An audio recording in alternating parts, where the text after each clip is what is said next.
تو جس طرح کوئی بھی جو جس سے آپ قرضہ لیتے ہیں وہ پوچھتا ہے کہ میرا پیسہ واپس کیسے کرو گے، اور وہ پھر شرائط لگا دیتا ہے کہ میرے پیسہ واپس کرنے کے لیے آپ کو بجلی بھی مہنگی کرنی پڑے گی کیونکہ بجلی میں خسارہ ہے، آپ کو روپے کی قیمت گرانی پڑے گی، آپ کو ٹیکس لگانے پڑیں گے. اور جب وہ IMF کی آپ شرائط پہ چلتے ہیں تو عوام کو تکلیف ہوتی ہے، عوام مشکل وقت سے گزرتی ہے. تو ہم اس مشکل وقت سے سال کے بعد نکل ہی رہے تھے کہ کورونا آ گیا. کورونا سے پہلے بھی ایک چیز ہوئی، پلوامہ آ گیا. وہ میں صرف پلوامہ میں اللہ نے ہمیں بڑی کامیابی دی، اور میں آج اپنی خاص طور پہ اپنی فوج کا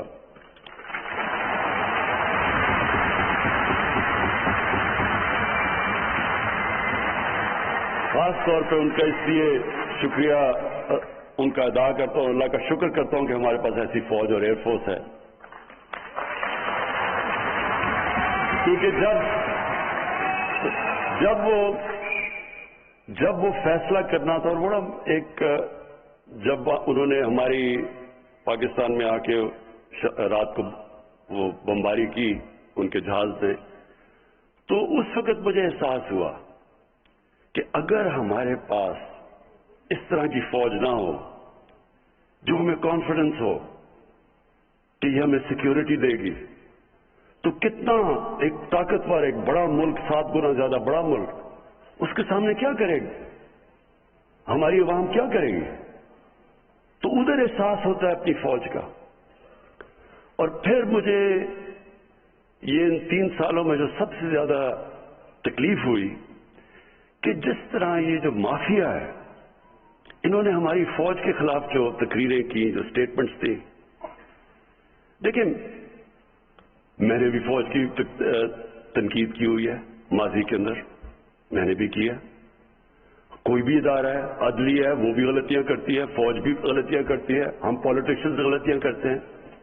لیکن یہ تو نہیں مقصد کہ آپ اپنی فوج کو برا بھلا کہنا شروع ہو جائیں، فوج کے پیچھے پڑ جائیں.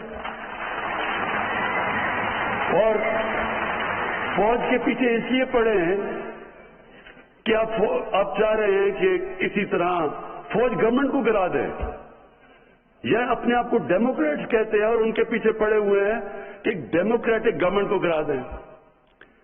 تو اس لیے جو انہوں نے تنقید کی، اور باہر جو پوری ہمیں پتا کہ ہندوستان کی لابی پوری طرح کوشش میں ہے کہ پاکستانی فوج کو برا بھلا کہے، اس کے پیچھے پڑے. ابھی جو افغانستان میں ہو رہا ہے، پورا زور لگایا ہوا ہے کہ جی یہ طالبان صرف جیتے ہیں پاکستان کی فوج کی وجہ سے، اور پوری کیمپین چلی ہوئی ہے ہماری فوج کو ڈسکریڈٹ، اور اب سے نہیں دیر سے چل رہی ہے. اور یہاں بیٹھے ہوئے لوگ پورا انہوں نے محاذ بنایا ہوا ہے فوج کے خلاف. اور میں یہ آپ کو کہتا ہوں کہ مجھے میں نے ویلیو کیا اپنی فوج کو جب وہ پلوامہ ہوا، کہ ہمیں ایک کانفیڈنس تھا، اس لیے ہم دلیری سے ان کو کہہ سکتے تھے، نریندر مودی کو، کہ اگر تم نے کچھ کیا تو ہم تمہیں واپس جواب دیں گے. اگر ہماری فوج اگر نہ ہوتا یہ، تو خود سوچ لے کہ میں نے پتہ نہیں کیا مشکل وقت گزرنا تھا. اچھا، اس کے بعد کورونا ہو گیا. اب کورونا کے اندر آپ لوگوں کو پوری طرح اندازہ نہیں ہے کہ وہ کتنا ہمارے لیے مشکل وقت تھا. ایک منٹ بس، اب آپ نے مجھے انٹرپٹ نہیں کرنا، اوکے؟ ساتھ والوں نے پکڑ کے اس کو باہر نکال دینا اگر کیا. اچھا سنیں،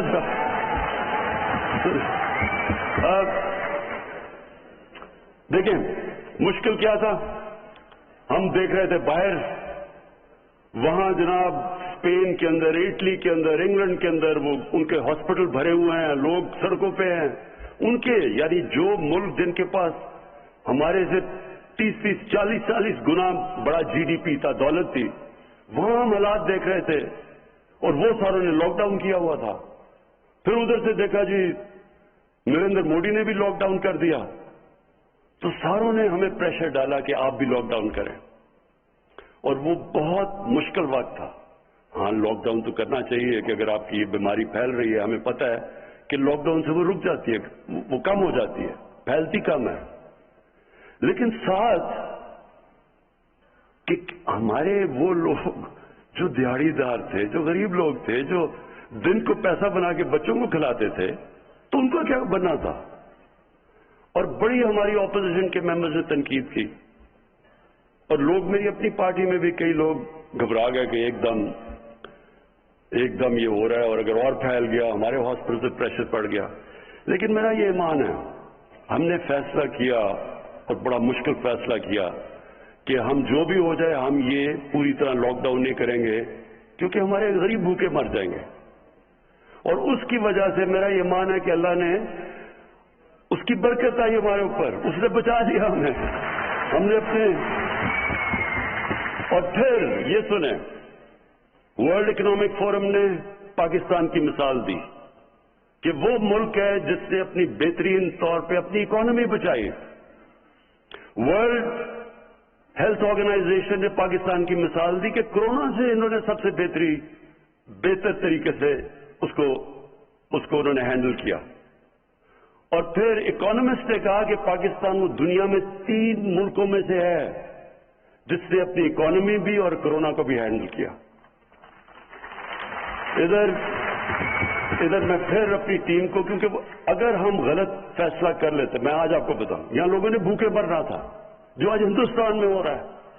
اگر ہندوستان کے اندر جس طرح کی غربت آئی ہے, جس طرح کو انہوں نے لاک ڈاؤن لگایا, اور جس طرح مجھے پارلیمنٹ میں اپوزیشن والے کہہ رہے تھے, مثالیں دے رہے تھے ہندوستان کی, تو آج ہمارے ملک کے اندر جس طرح کی غربت تھی آپ اندازہ نہیں لگا سکتے, کیونکہ ساری دنیا کے اندر کورونا کے اندر غریب پس گیا. لاک ڈاؤن سب سے زیادہ تباہی مچاتا ہے غریب کو. تو اس میں میں اپنی جو ٹیم تھی میری این سی او سی کی, اسد عمر اور ڈاکٹر فیصل, میں خاص طور پہ آپ کو خراج تحسین آج پیش کرنا چاہتا ہوں کہ بڑے ہمارے اچھے فیصلے ہوئے اور اللہ نے ہمیں وہاں سے نکالا. میں ذرا آپ کو صرف 3 سال کی ہم نے اپنی پرفارمنس بتانی تھی, تو میں ذرا صرف آپ کے سامنے رکھنا چاہتا ہوں کہ ہم جب آئے تھے تو تقریباً $20 ارب کا خسارہ تھا. آج وہ خسارہ 3 سال کے بعد $20 ارب سے $1.8 ارب پہ رہ گیا. ہمارے فورن کرنسی ریزرو جب ہم آئے تھے تو پورے ملا کے $16.4 ارب تھا, اور آج ماشاءاللہ ہمارے $27 ارب پر ریزرو چلے گئے ہیں. ہمارے جو ٹیکس کلیکشن تھی, یعنی کہ دیکھیں جب ایک گھر میں مثلاً ایک گھر جب مقروض ہو جاتا ہے تو وہ کیا کرتا ہے, اس کو اپنے خرچے کم کرنے پڑتے ہیں اور اپنی آمدنی بڑھانی پڑتی ہے. اور کوئی طریقہ, جب سے اللہ نے دنیا ایجاد کی ہے, اس کے علاوہ کوئی طریقہ نہیں ہے اس میں سے نکلنے کا.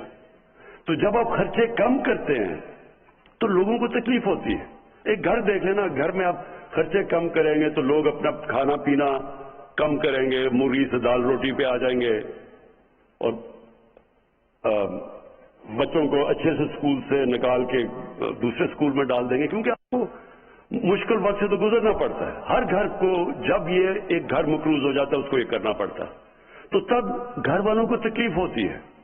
تو وہ بڑی تکلیف سے ہمارے لوگ گزرے, اور میں یہ بھی اللہ کا شکر کرتا ہوں کہ بڑی ماشاءاللہ ہماری ایک دلیر قوم ہے, ہم اس سے بڑے صبر سے نکلے. تو پھر ہماری جو کلیکشن تھی, ٹیکس کلیکشن, ہماری ٹیکس کلیکشن جب ہم آئے تھے تو 3,800 ارب تھی. 3,800 ارب روپیہ ہماری ٹوٹل ٹیکس کلیکشن تھی. آج وہ پہنچ گئی 4,700 ارب پہ ہماری ٹیکس کلیکشن. اور یہ جو سارے میں آپ کو فگرز دے رہا ہوں یہ اسحاق ڈار کے نہیں ہیں, یہ اصل ہیں. اس کے بعد ہماری جو ریمیٹنسز ہیں جو باہر سے, اور ہمیشہ یہ یاد رکھے آپ کا اس ملک کا سب سے بڑا اثاثہ بیرون ملک پاکستانی ہے. یہ سب سے بڑا ہمارا اثاثہ ہے. انہوں نے ہمیں اس وقت اس قوم کو ان کا خاص شکریہ ادا کرنا چاہیے، کیونکہ انہوں نے ہمیں بڑے مشکل وقت سے نکالا. ہماری ریمیٹنسز تھی جب ہم آئے، جو اوورسیز پاکستانی جو پیسہ بھیجتے تھے وہ تھی 19.9 ارب ڈالر، اور آج ہماری ریمیٹنسز پہنچ گئی ہیں 29.4 ارب ڈالر. تقریباً 10 ارب ڈالر ایکسٹرا ریمیٹنسز آئیں. اچھا، پھر جو ہمارا جس وقت ہم بالکل شروع میں آئے تو جب خرچے کم کیے، ہماری اکانومی کمزور ہوئی، بے روزگار ہو گئے. آج دیکھیں ذرا حالات. آج ہماری جو اکانومی، جو انڈسٹری جو اٹھاتی ہے اکانومی، اس میں جو اضافہ ہوا ہے وہ 18% ہوا ہے. یہ 10 سال کے بعد ہماری اتنی تیزی سے انڈسٹری اوپر جا رہی ہے، جس سے لوگوں کو روزگار بھی مل رہا ہے. اور ہمارا جو کنسٹرکشن کا سیکٹر ہے جو سب سے زیادہ روزگار دیتا ہے، اس میں سیمنٹ 42% اس کی سیلز بڑھی ہے. ہمارے جو ایگریکلچر ہے 1100 ارب روپیہ ہمارا اضافی کسانوں کے پاس اضافی کیا ہے.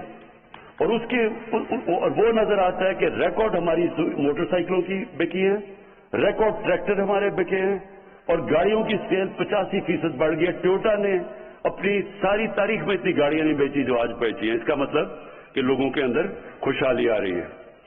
اور پھر جو ہمارے آنے سے اب جو میں دوسری چیز کہنا چاہتا ہوں کہ ہمارا آنے میں تین چیزیں، ہمارا جو سلوگن ہے کہ انصاف، انسانیت اور خودداری. تو انصاف کے لیے انصاف کیا ہے؟ انصاف کا مطلب قانون کی بالادستی، قانون کی حکمرانی. میں ذرا صرف آپ کو سمجھاتا ہوں کہ اس میں فرق کیا ہوتا ہے. جدھر قانون کی حکمرانی ہوتی ہے وہاں سب قانون کے سامنے ایک برابر ہوتے ہیں. جب طاقت کی حکمرانی ہوتی ہے تو طاقتور کے لیے قانون اور کمزور کے لیے دوسرا. میں آپ کو ایک مثال دیتا ہوں جو پاکستان میں اگر آپ کو آسان